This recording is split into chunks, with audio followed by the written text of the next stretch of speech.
할렐루야. 우리 예배곡 애쓰셨습니다. 고맙습니다. 감사합니다. 예. 또 한 주간 우리 새벽 여행을 시작을 하게 됐습니다. 이번에도 금요일까지 끝까지 함께 여행에 동참해 주시면 고맙겠습니다. 같이 한번 인사하셔. 끝까지 갑시다. 어제 우리 금암교회를 다녀왔습니다. 한 달에 한 번 우리 선교협력교회를 방문을 해서 일일 집회를 하는데, 제가 성광에 와서 이제 여러 가지 많은 사역을 함께 하면서 그래도 행복하고 정말 하나님 앞에서 잘하고 있다, 하나님이 기뻐하는 사역 가운데 하나가 뭘까 그렇게 물어본다면 그 중에 하나가 선교협력교회 가서 집회하는 겁니다. 아멘도 안 하지만은 참 사실은 주일날 그렇게 오후에 가서 하는 것이 신체적으로는 굉장히 피곤합니다. 아침부터 시작을 해서 사역을 마치고 그 다음에 저녁에 또 가서 그래도 제가 일일 강사잖아요. 부흥 강사잖아요. 제가 생각해도 웃겨요. 무슨 부흥 강사예요. 어쨌든 강사로 가서 이제 집회를 하기 때문에 신경도 쓰고 또 그분들에게 있어서는 딱 한 번이잖아요. 저와 여러분은 늘 이렇게 예배 시간마다 만나기도 하고 말씀을 통해서 교제하기도 하고 그렇습니다만은 이제 그런 교회를 섬기는 분들은 사실은 저와 그렇게 만날 수 있는 교회가 그렇게 흔하지가 않잖아요. 그래서 기대하는 마음도 크고 또 그 한 번의 설교를 통해서 뭔가 은혜가 돼야 되고 뭔가 좋은 인간관계와 영적인 성숙이 있어야 되기 때문에 신경도 많이 써서 피곤하긴 하지만 그래도 갔다 오면서 참 행복해요. 하나님이 오늘도 좋아하셨겠구나, 오늘도 예수님이 너무 행복해 하셨겠구나. 이제 어제 간 금암교회도 역사가 한 85년이 된 그런 교회였었는데 젊은 목사님이 11년 동안 그 교회를 잘 섬기고 계셨어요. 근데 이렇게 보면 어제 저희 교회 얼마 오지 않는 세 가족이 그 집회에 오셨더라고요. 그래서 어제 졸업을 하신 분이거든요. 근데 꼬마 아이를 데리고 3살 먹은 아이를 데리고 어제 그 집회에 이렇게 참석을 해서 제가 기절할 뻔했어요. 사실 세 가족이 그렇게까지 늦게까지 기다렸다가 선교협력교회에 온다고 하는 것이 쉬운 일이 아니거든요. 그것도 아기까지 있는데. 또 집이 이 근처에 있는 분이 아니라 바로 저쪽 바다 건너 서천에서 오시는 분이에요. 그 동백대교 바로 그 근처 거기 사신다고 그러더라고요. 그래서 깜짝 놀랐어요. 앞서 이렇게 보니까 그분들이 와 계셔서 끝나고 나서 어떻게 됐냐고 그랬더니 목사님 와보고 싶었어요. 그래서 끌어안아 주려다 말았어.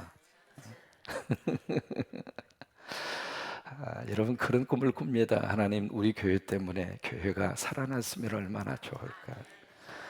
그냥 욕심 부리고 그냥 우리 교회만 그냥 부흥시키려고 그러고 물론 부흥이 돼야 돼요. 감사한 것은 금년 1월 1일부터 지난주까지 해서 새로 오신 가족이 200명이 넘었습니다. 어쨌든 의례스러운 말씀하면 그냥 아멘 하고 부릅니다. 특별히 무슨 뭐 우리가 전도 대회 하는 것도 아니고 새가족 초청장치 하는 것도 아니고 그런데 어쨌든 자연스럽게 주일마다 제가 참 신기해요. 어디서 그렇게 오시느냐고요. 그렇잖아요. 신기하잖아요. 그래서 우리 교회가 이렇게 부흥이 되고 새로운 가족들이 오시는 것도 참 고맙고 감사하지만은 우리 교회만 부흥되고 우리 교회만 막 앞으로 나아가고 우리 교회만 그거보다도 우리 교회 때문에 또 다른 교회도 같이 부흥이 되고 그 교회도 건실하게 세워지고 그 교회도 하나님께서 그 영혼들을 아름답게 주님께서 이렇게 보내주시고 그런 역사가 이루어지면 얼마나 좋을까. 왜냐하면 하나님은 모든 교회를 하나님의 시각으로 봤을 때는 다 똑같은 거예요. 크다고 크게 사랑하고 작다고 작게 사랑하시는 분이 절대로 아닙니다. 교인들이 많으면 하나님이 몽땅 부어주시고 교인들이 적으면 줄까 말까 줄까 말까 그런 분이 아닙니다. 그렇기 때문에 그런 마음을 우리 교회 스스로가 먼저 가져야 되지 않을까.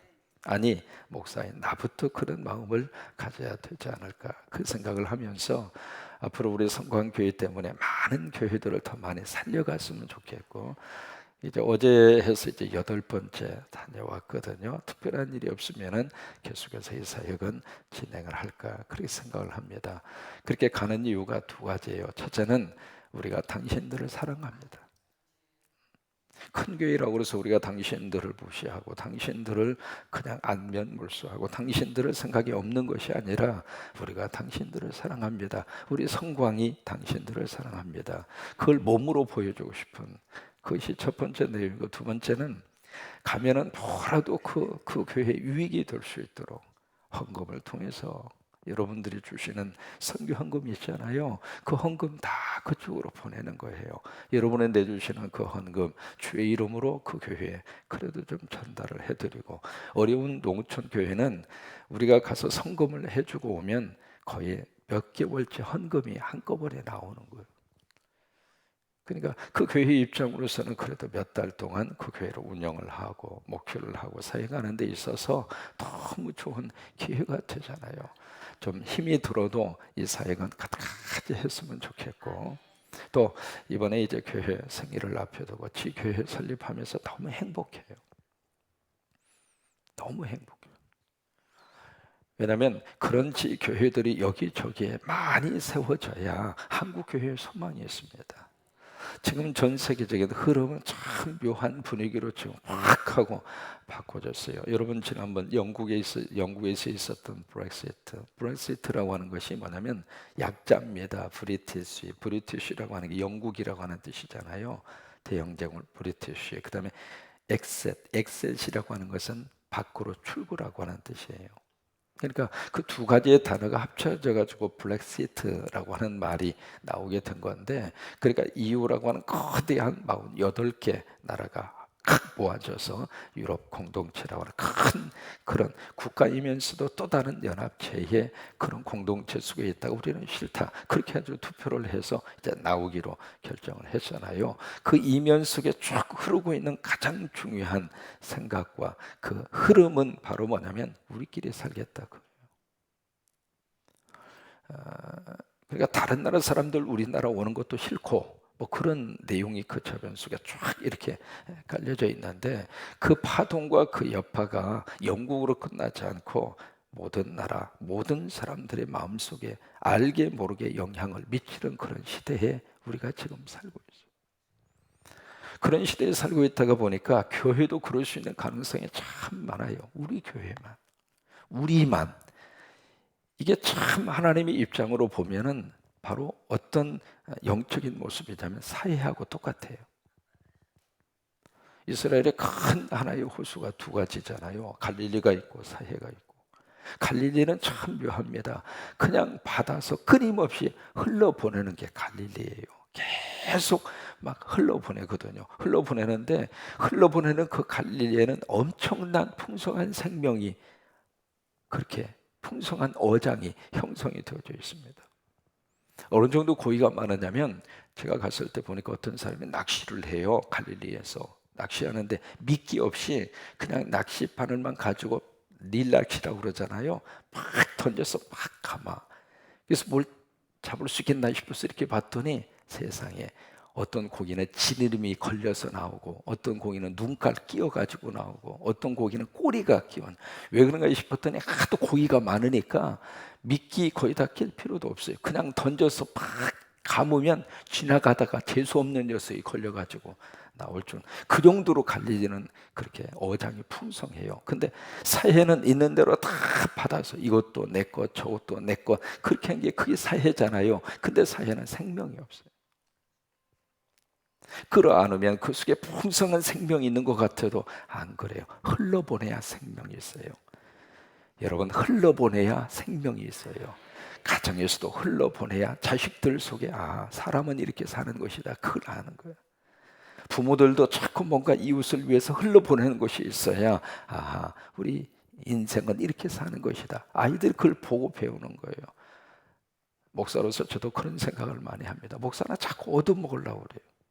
다른 사람이 그런 것이 아니라 제가 봤을 때 그런 마음, 그럴 가능성이 없지 않아 있거든요. 내가 하나님 앞에 기도해서 하나님, 나는 좀 주고 살고 싶어. 자꾸 이렇게 흘러보내야 하나님이 새로운 곳으로 채워주시거든요. 교회도 똑같은 거예요. 자꾸 그냥 우리끼리 우리 안에서 자꾸 이렇게 그냥 우리 안에서만 사회처럼 자꾸 여기다가 가두려고 그러지 말고 흘러보내야 흘러. 우리 젊은이들은 세계로 자꾸 흘러보내야 되고 막 그냥 선교를 위해서 자꾸 이렇게 흘러보내야 되고 그래서 이제 금년에도 필리핀, 아프리카, 몽골 세 군데 선교를 지금 계획하면서 하고 있잖아요. 이번에 아프리카, 몽골 참 우리끼리 이렇게 보면서 느끼는 거가 금식도 하고 그냥 돌아가면서 중보기도도 하고 이게 축복이에요. 이게 축복. 선교팀으로 가는 사람이나 있는 사람이나 똑같이 그런 마음으로 하나님을 위해서 기도하고 그래야 하나님께서 우리 교회를 통해서 더 많은 것을 부어주셔서 흘러보내도록 그런 교회로 하나님 우리 교회를 들어 쓰시기를 원합니다. 14편의 요절 말씀이 1절이었죠. 1절 말씀 같이 한번 읽습니다. 어리석은 자는 그의 마음에 이르기를 하나님이 없다 하는도다.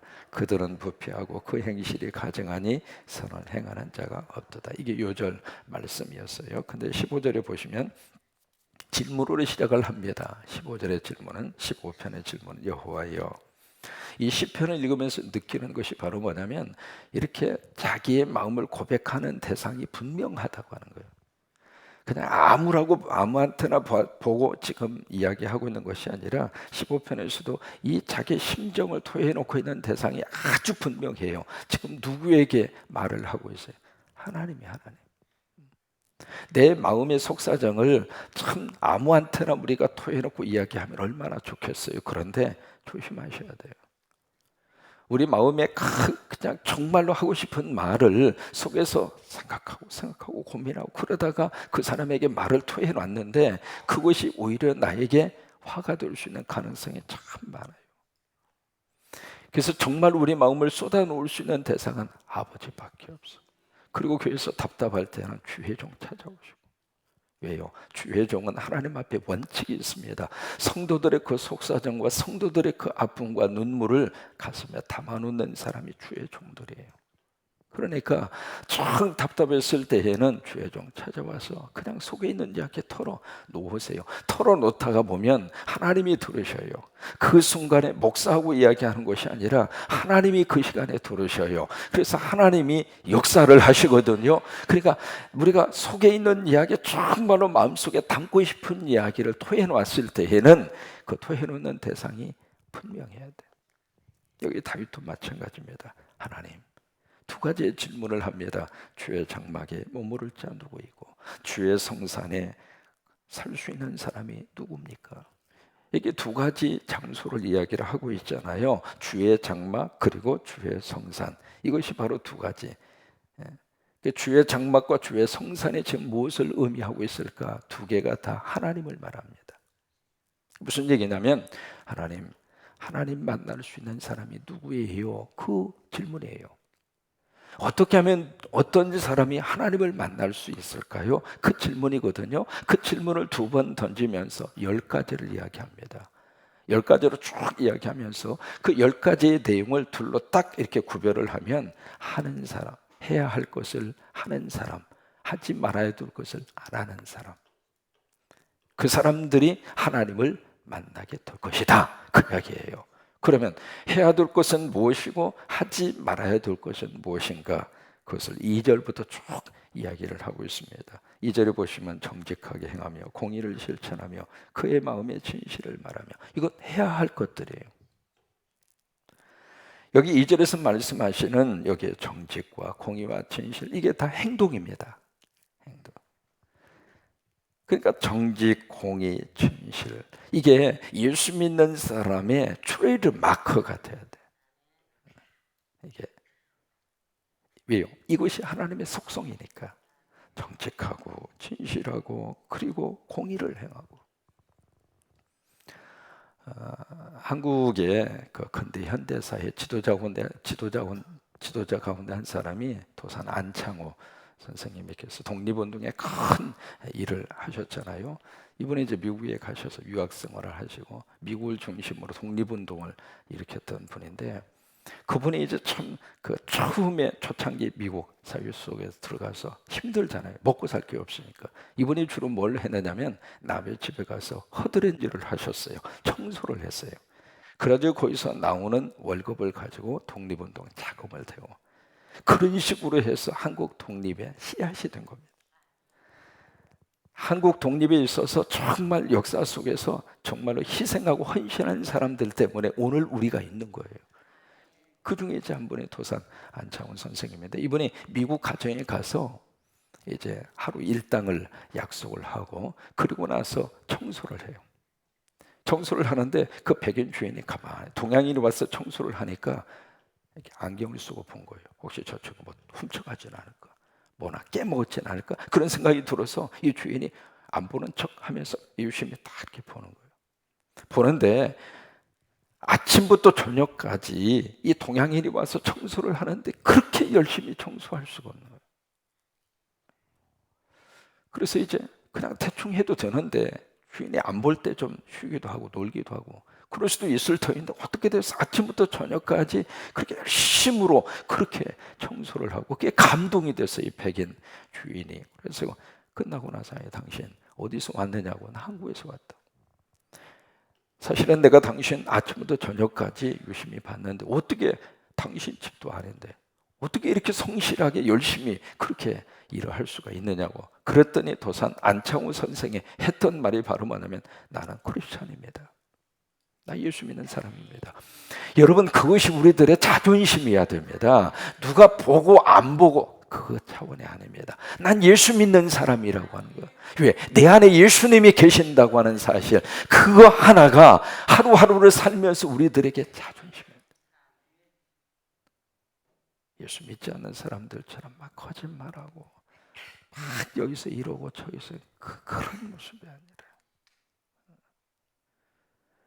그런 삶을 살고 있는 사람은 세상에 수두룩하잖아요. 근데 정말 우리 마음속에 난 예수 믿는 사람입니다, 그 하나의 자존심을 위해서 그 사람이 보든 안 보든 맡겨진 일 충성스럽게, 진실하게, 정직하게.